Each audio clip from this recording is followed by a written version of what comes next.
তো এখানে লাল লাল খাবার মাংসটা হয়েছে, তো আমি এতটা খাবো না, আমি অল্প একটু নিয়েছি। আর এখানে অল্প একটু ঝোল, ঠিক আছে?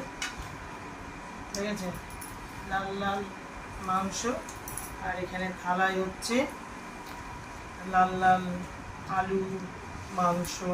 এবার কী করবো, আমি ভাতের সাথে মাখাবো। রাতে আমি খাই না কিন্তু, তাও সৌমদীপ এসছে, আজকে রান্না করেছি,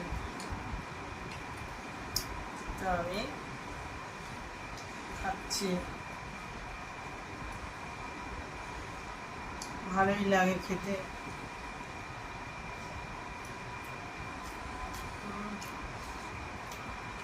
খুব টেস্টি টেস্টি হয়েছে খাবারটা, খুব টেস্টি,